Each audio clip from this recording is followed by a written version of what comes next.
사랑과 인사합시다. 예수님의 죽으심과 부활에 연합된 믿음 가지세요. 인사합시다.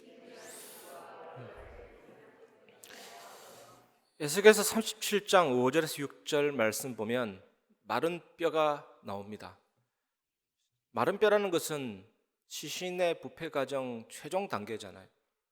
온갖 썩어 들어가고 마지막에 마른 뼈가 남는데, 말씀이 생기가 되어서 들어가니까 뼈들이 서로 연락해서 달라붙고 그 안에 살이 차오르고 근육도 생기고 피부도 덮이고.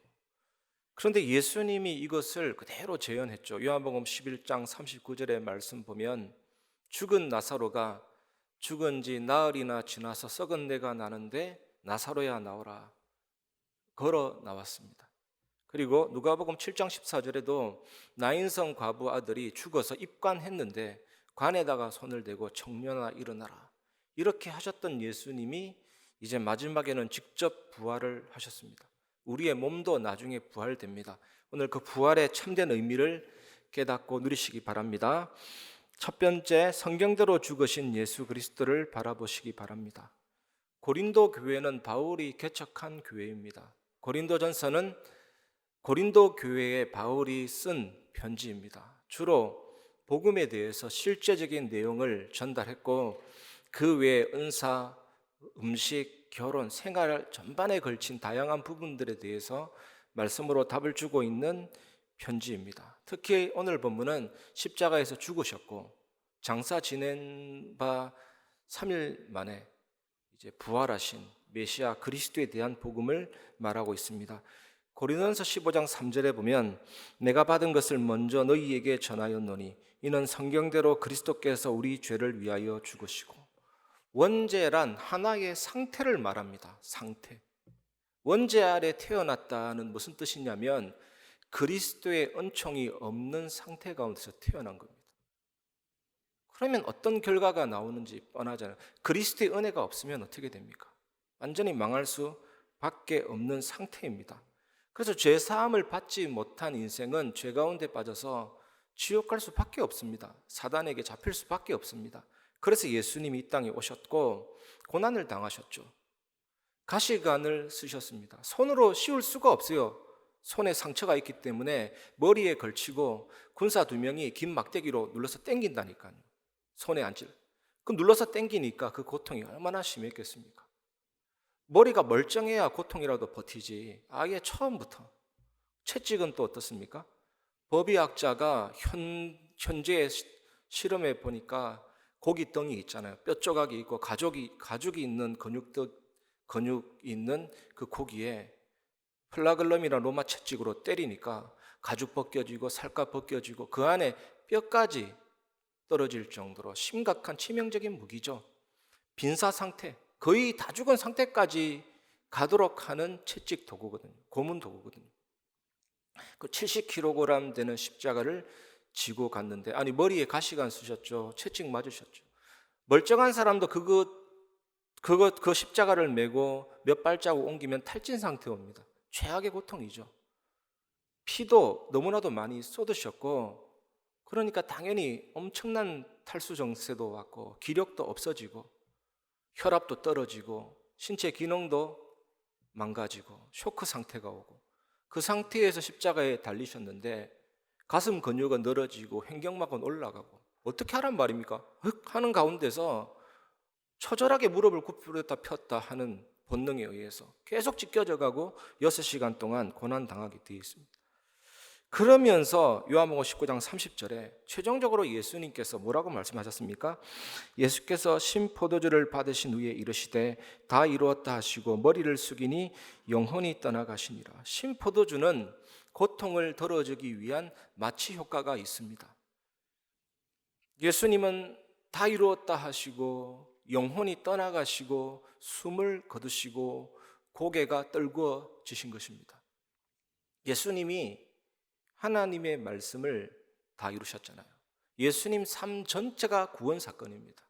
율법의 요구를 다 이루셨고 십자가에 달려서 죽으심으로 우리의 모든 죄를 용서하시고 모든 사단과 저주재앙을 깨트리신 것입니다. 이사야 53장 5절에 그가 찔림은 우리의 허물 때문이요 그가 상함은 우리의 죄악 때문이라. 그가 징계를 받음으로 우리는 평화를 누리고 그가 채찍에 맞음으로 우리는 나음을 받았도다. 가시관에 찔리셨고 양손과 양발에 못 박히셨고 옆구리에 창이 찔리셨고 무엇 때문입니까? 우리의 허물, 원죄 때문입니다. 예수님은 상하셨습니다. 그 몸이 짓눌러서 뭉개졌습니다. 우리의 죄악 때문입니다. 죄악이라는 것은 습관적으로 죄 상태에 있는 것을 말합니다. 도둑질하는 분이 예수 믿고 끝내야 되는데 계속 그 도둑 상태에 머물러 있으면 안 되잖아요. 예수님이 그 죄악, 마귀의 일을 멸하신 것입니다. 또 예수님이 채찍에 맞음으로 우리가 나음을 받았습니다. 예수님의 채찍 맞으심은 우리의 치유가 됩니다. 여러분, 가시관에 찔려서 이마와 볼에 흐르는 그 보혈을 여러분 바라보시기 바랍니다. 채찍 맞으셔서 살갗이 리본처럼 덜렁덜렁 매달린 그 예수님의 살을 보시기 바랍니다. 근육이 파괴되고 피범벅이 된 예수님을 바라보시기 바랍니다. 그 보혈 속에서 우리의 치유와 능력과 응답과 세계 살리는 비밀이 뚝뚝 떨어지고 있습니다. 그 은혜를 사모하고 바라보는 축복의 시간 되시기 바랍니다. 예수님이 또 십자가 징계를 당하셨습니다. 십자가는 비극적이거나 우발적인 사건이 아니죠. 창세전에 영세전에 하나님이 작정하시고 계획하신 것입니다. 십자가 때문에 예수님이 이 땅에 오셨잖아요. 십자가는 예수님이 이 땅에 오신 목적입니다. 프랑스 어느 마을에 예배 시간이 다 됐는데 목사님이 설교를 안 하고 시간이 점점점 흐르니까 침묵 상태가 된 거죠. 근데 이 목사님이 이제 오랜 시간 흘러서 일어나더니 앞에 있는 촛불을 딱 들고 예수님 십자가에 못 박힌 조각상 앞으로 가서 오른손을 쫙 비추는 거예요. 그러다가 왼손을 딱 비추고 그 발을 비추고 그러다 그 앞에 무릎을 꿇고 기도하는 거예요.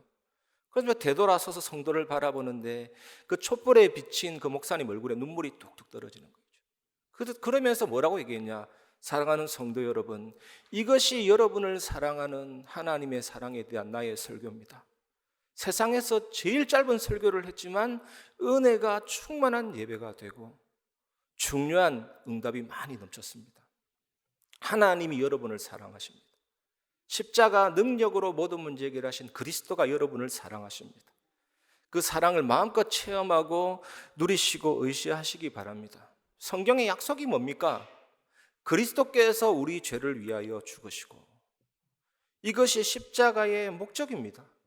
나를 위해 징계당하신 예수 그리스도를 믿을 때 하나님과 우리 사이가 평화의 관계가 되잖아요.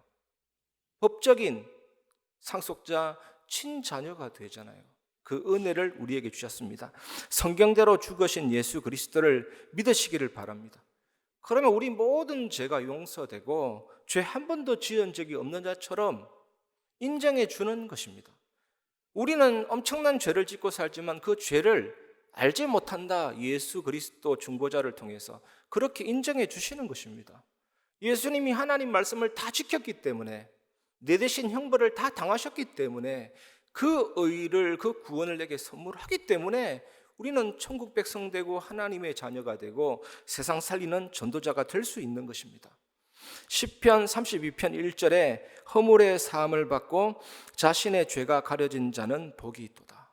이 복을 받게 됩니다. 여러분, 나를 사랑하사 나를 위하여 자기 몸을 버리신, 죽으신, 십자가에 달리신 예수님을 바라보는 한 주간 되시기 바랍니다. 어저께 제가 목양실에서 창밖을 보면서 이거 생각하는데 정말 이해가 안 되는 거 있죠. 하나님이 무엇 때문에 그렇게 십자가를, 엄청난 하나님의 사랑인 거죠. 그 십자가 지시고 가시관 서시고 그거 생각할 때마다 마음의 감사가 넘칠 수밖에 없는 것입니다. 바라보는 데는 기술이 필요 없습니다. 학원 다닐 필요 없고 서울대학 다닐 필요 없습니다. 그냥 믿는 마음으로 십자가 놀라우신 예수 그리스도의 은혜를 바라보시기를 주의 이름으로 축원합니다. 두 번째, 성경대로 다시 살아나신 예수 그리스도를 의지하시기 바랍니다. 히브리서 2장 14절, 자녀들은 혈과 육에 속하였음에 그도 또한 같은 모양으로 혈과 육을 함께 지니심은 죽음을 통하여 죽음의 세력을 잡은 자 곧 마귀를 멸하시며, 이 말씀에 예수님이 혈과 육, 우리와 똑같은 육신을 입으신 이유는 십자가의 죽음 때문이죠. 우리의 죄를 용서하시고 구원하시기 위함이요, 그리고 죽음을 통해서 마귀를 멸하시기 위함이요, 죽음을 무효화시키기 위함인 것입니다. 고린도서 15장 4절에 장사 지낸 바 되셨다가 성경대로 사흘 만에 다시 살아나사, 십자가에 달린 자가 죽었는지 안 죽었는지 확인하기 위해서 다리를 꺾었거든요. 그리고 빨리 죽으라고 다리를 꺾기도 합니다. 무릎을 구부렸다 폈다 하지 못하도록. 그럼 바로 죽는 것이죠. 예수님은 무릎을 곤봉으로, 나무 곤봉으로 깨트리려고 했는데 이미 다 이루시고 영혼이 떠나가셨습니다. 그래서 옆구리에 창을 찔렀잖아요. 오른쪽에서 사선으로 찔러 넣었습니다. 폐와 심장을 관통하도록. 그 폐와 심장 사이에 있는 혈액이 물과 함께 쫙 다 빠져나왔잖아요. 그리고 십자가에 못 박힌 그 시신들은요, 못을 툭툭 뜯어버리면 바로 떨어집니다. 그러면 그 팔다리 잡고 툭 던져버리죠. 그리고 석회가루를 그냥 뿌립니다. 냄새 나지 말라고. 그래도 온갖 파리와 벌레가 꼬이기 시작하는 것입니다. 그래서 골고다, 갈보리, 해골, 채석장입니다. 막 모래를 막 캐다 보니까 모양이 해골처럼 바뀐다고 해서 그런 뜻이 있고, 사형터잖아요. 아무 때나 시체가 널브러져 있으니까 냄새 나니까 해골이라는 그런 뜻이 있습니다. 그런데 십자가에서 내리신 예수님의 시신은 아리마대 사람 요셉의 무덤에 안치되었습니다. 무덤에 안치된 지 3일 만에 놀라운 일이 일어나게 된 것입니다. 주의 천사가 돌문을 굴렸습니다. 그리고 지키던 군인들이 기절했죠. 영국 드라마인데 바이블 컨티뉴라는 시리즈 드라마거든요. 엄청난 인상적인 장면이 있습니다. 굉장히 드라마틱하게 묘사를 한 거 있죠. 그 무덤 위 하늘에서 틈이 갈라집니다. 틈이 갈라지면서 빛이 쫙 내려오면서 엄청나게 찬란한 천사가 딱 언덕 위에 딱 서 있죠. 칼을 딱 차고 머리에 뭔가 딱 두건을 덮어서, 그거 보면서 군병들이 그냥 하나둘씩 딱 쓰러지고 기절하죠. 이 빛의 천사가 돌문을 굴리는 사이에 그 무덤 안에서는 엄청난 빛이 예수님의 몸을 감싸고 다시 일어서고 돌문을 굴렸을 때 걸어 나오시죠. 예수님이 부활하셨습니다. 살아나셨습니다. 그 사실이 얼마나 감사합니까? 마태복음 27장 52절에서 53절, 무덤들이 열리며 자던 성도의 몸이 많이 일어나되 예수의 부활 후에 그들이 무덤에서 나와서 거룩한 성에 들어가 많은 사람에게 보이니라. 이것도 놀랍습니다. 예수님이 십자가에 죽으셨을 때의 일입니다. 마태는 이 사람들의 부활을 예수 그리스도의 부활과 연결하고 있습니다. 십자가에 죽으셨는데 무덤이 열리고 많은 사람들이 살아서 걸어 나왔잖아요. 그때 엄청난 계기일식이 있었습니다. 갑자기 하늘이 어두워지고 3시간 동안이나 어두워졌습니다. 계기일식이 일어날 수 없는 상황에 갑자기 일어났죠. 요세푸스라는 역사학자가 역사적인 진실이다, 그게 기록되어 있잖아요. 엄청난 지진이 막 일어나면서 하나님의 권능으로 휘장이 찢어지고 이 예루살렘 근방에 무덤들이 막 터지고 문이 열리고 시신들이 일어나고 부활된 시신들이 일어나서 많은 사람들에게 보이기 시작한 것입니다. 여러분, 우리가 얻게 될 부활은 무엇입니까?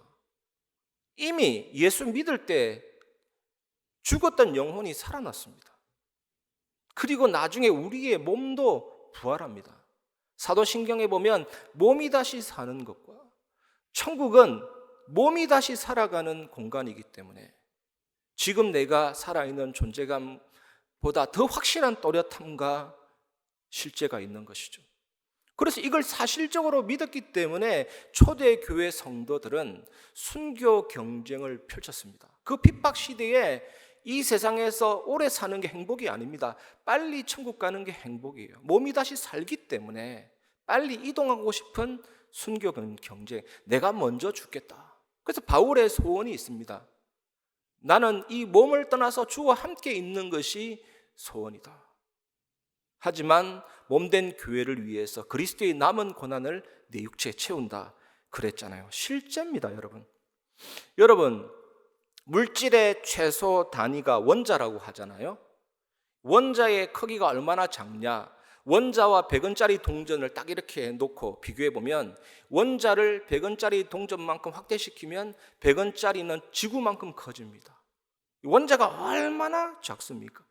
나중에 우리의 시신들은 매장을 하든 화장을 하든 결국에는 흙으로 돌아가고 물질의 최소 단위인 원자 상태로 남을 것입니다. 하나님이 그렇게 했어요. 과학자들이 이렇게 말했잖아요. 원자는 불멸의 존재다. 없어지지 않습니다. 하지만 현대 과학이 그까지만 밝혔습니다. 언젠가는 없어지겠죠. 새하늘과 새 땅이 오는데. 결국 이런 이야기 아닙니까? 지금 이 몸으로는 천국 못 가기 때문에 이 몸은 썩어서 흙으로 돌아가고 나중에 주님 오실 때 천국 갈 수 있는 몸으로 부활시킨다. 그 첫 열매가 되신 것입니다. 예수 그리스도께서. 마태복음 28장 6절, 그가 여기 계시지 않고 그가 말씀하신 대로 살아나셨느니라. 와서 그가 누우셨던 곳을 보라. 예수 그리스도는 말씀하신 대로 부활하신 것입니다. 그 무덤은 비어 있습니다. 그 무덤에 오래 있을 이유가 없죠. 고린도서 15장 55절에 사망아 너의 승리가 어디에 있느냐, 사망아 내가 쏘는 것이 어디에 있느냐. 예수님이 부활하셨다라는 것은 죽음을 정복하셨다, 사탄의 권세를 정복하셨다. 이것 정말로 아니까 네가 어디 있느냐 조롱할 수가 있는 것입니다. 여러분들 이 축복 누리시기를, 부활의 능력 누리시기를 주의 이름으로 축원합니다. 그리고 이번 주간 마지막으로 붙잡아야 될 메시지는 세 번째, 그리스도의 죽으심과 부활에 연합된 축복을 매일 누리시길 바랍니다. 이것이 제일 중요합니다. 부활은 나중에 되는 것이 아닙니다. 지금 체험할 수 있는 것입니다. 나중에도 되겠지만 우리가 복음이라고 할 때 항상 세 가지를 기억하시기 바랍니다. 우리 임마누엘 교회 모든 성도님들은 세 가지를 기억하시기 바랍니다. 천국 복음이다. 하나님이 나를 통치하신다. 하나님이 나를 다스리신다. 나중에 천국 가는 것은 물론이고 지금 왕, 제사장, 선지자 되신 그리스도께서 나를 다스린다. 그래서 믿음의 결국은 영혼 구원입니다. 영혼 구원 받아야만 천국 갈 뿐만 아니라 예수 그리스도께서 주인이 되시고 왕이 되어 주시는 것입니다. 이게 첫 번째죠. 그래서 두 번째가 당연하게 따라와야 됩니다. 아무나 천국 못 가잖아요. 그래서 죄 사함이 필요하고 죄 용서함이 필요하고 사단에서 빠져나와야 되고 저주재앙에서 빠져나와야 되고, 그래서 하나님이 사람의 몸을 입고 이 땅에 오셨습니다. 그분은 참 사람이면서 참 하나님이시죠. 이분이 고난당하시고 갈보리산에서 죽음에서 부활하셔서 우리의 모든 죄를 용서하시고 사망과 죽음의 세력과 저주재앙을 깨트리신 것입니다. 이분이 부활하시고 성천하셨고 마가다라방에 임하신 것입니다. 그리고 세 번째가 중요합니다. 내가 이 사실을 믿을 때 성령께서 그리스도 속에 나를 집어넣어 주셨다. 창세기 7장 7절, 아무리 120일간 홍수가 있어도 방주 안에 들어간 자는 괜찮은 겁니다. 갈라디아 2장 20절, 내가 그리스도와 함께라는 뜻은 그 속에 들어가. 그래서 예수님의 누우신 그 무덤에도 내가 있었구나. 믿음으로 예수님의 십자가에 나도 죽었구나라고 여기는 거죠. 예수님 하늘에 오르실 때 나도 거기에 있었다라고 믿음으로 여기는 거죠. 요한복음 15장 5절에 보면 나뭇가지가 포도나무 본체에 붙어 있으니까 그 진액으로 열매를 맺듯이, 로마서 6장 5절에 보면 만일 우리가 그의 죽으심과 같은 모양으로 연합한 자가 되었으면 또한 그의 부활과 같은 모양으로 연합한 자도 되리라. 십자가의 죽음과 연합이 되고 부활과 연합이 되고 그 십자가의 죽음과 일체화가 되고 동계화가 되고 그 부활과 일체화가 되고 동계화가 되고, 예수님이 죽으셔서 모든 죄를 사하셨듯이 그 피가 나의 모든 본성과 죄를 태우고 모든 슬픔과 눈물과 아픔을 태우고 그 부활의 능력과 연합됐기 때문에 생명의 부활로 성령의 열매로 천국 복음을 누릴 수 있고 증거할 수 있는 응답의 열매로 맺어지게 되는 것입니다. 이 믿음 가지시기 바랍니다. 예수님의 죽음과 부활을 생생하게 체험하는 믿음의 증인 되시기를 주의 이름으로 축원합니다. 말씀을 마무리하겠습니다. 예수님이 금요일 오전 9시부터 오후 3시까지 6시간 동안 십자가에 달리신 가운데 죽으셨습니다. 유대인들의 안식일은 토요일입니다. 그래서 안식 후 첫날 주일에 부활하셨습니다. 그래서 우리는 매주간 부활하신 주님을 만나고 누리고 체험합니다. 가장 깊은 은혜를 누리는 시간이 주일 예배죠. 그러면 우리는 어떻게 예배를 드려야 합니까? 요한복음 4장 24절, 하나님은 영이시니 예배하는 자가 영과 진리로 예배할지니라. 하나님은 영이시고 완전하시죠. 물을 포도주로 변화시킨다는 것은 시간을 초월할 수 있다. 그리고 부활하신 예수님이 공간을 초월해서 가시고 싶은 곳에 바로 가시고 문도 통과하시고 그들의 생각을 깊이 아시고 공간 초월이고 바람과 파도도 잔잔케 하시는 전지전능, 손꼽아 셀 수도 없습니다. 너무나도 영원하시고 완전하십니다. 영이신 하나님, 무소부재하신 하나님, 전지전능하신 하나님, 우리는 이는 하나님께 영과 진리, 성령과 말씀으로 예배드려야 되는 것이죠. 카타곰이라는 그 지하 무덤이 있잖아요. 이스라엘 땅은 조금 특이한 게 땅을 파잖아요. 거기다 바람이 들어가면 시멘트처럼 굳어버립니다. 그러니까 수백 미터 파고 내려가도 바람만 들어가면 굳어집니다. 그러니까 미로처럼 땅을 파서 거기에 예배 장소도 있고 무덤도 있고 다 있는 겁니다. 거기서 태어나서 죽는 아이도 있었잖아요. 평생을 카타콤에서 지낸 애도 있었거든요. 거기에는 아무나 찾을 수가 없습니다. 들어가면 못 나와요. 로마 군병이 어쩌다가 그 안에 있는 사람을 잡아서 고문하고 거처를 알려달라 해서 들어가서 그 성도들을 잡아내죠. 그러면 로마 그 원형 경기장에 십자가를 달아서 쫙 전봇대처럼 늘어뜨리고 다 못 박죠. 그 아이들이 밤에 나와서 엄마 아빠를 찾아갑니다. 눈물을 툭툭 흘리는데 이 부모님이 나는 예수 믿고 천국 간다. 저 같으면 도망가라 할 텐데 무슨 일이든 예수 믿는 거 절대로 포기하지 마. 너를 사랑한다 이랬잖아요.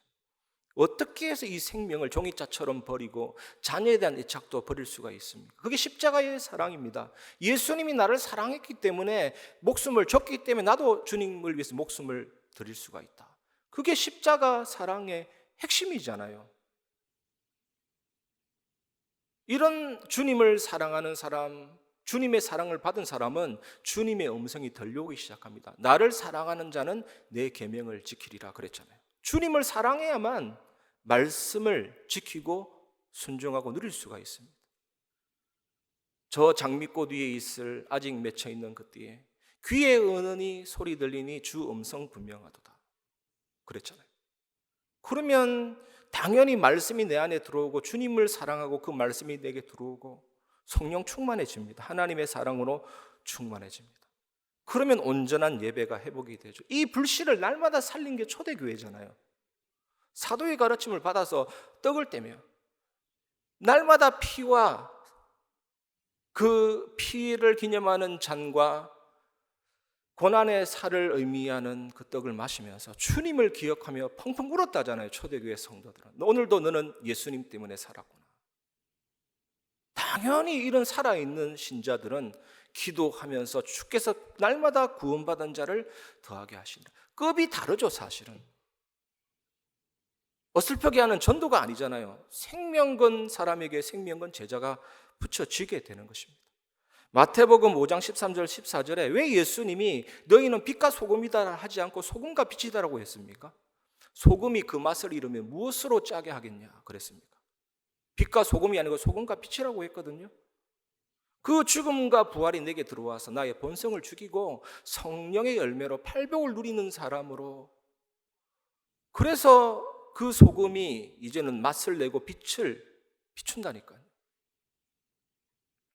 이래야만 우리가 늘 얘기하는 성삼위 하나님의 비율과 보좌의 축복을 누릴 수가 있게 되는 것입니다.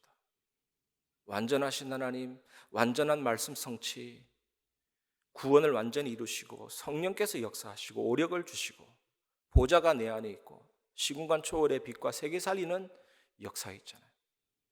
그래서 그 무한한 그 은혜가 감동으로 하나님 내 안에 심어놓은 형상과 영혼과 삶을 살려서 목회자, 중지자, 렘넌트 살리는 이 비밀을 누려야만 나의 과거에서 이제는 빠져나오죠. 과거를 하나님이 없앤 게 십자가의 복음의 능력이잖아요. 이제는 주님을 위해서 인생을 살도록, 그래야만 빛의 망대가 되어집니다.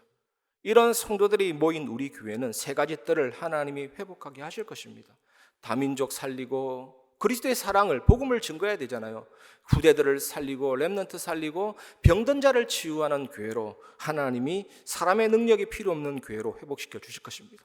이 축복을 누리시기를 주의 이름으로 축원합니다.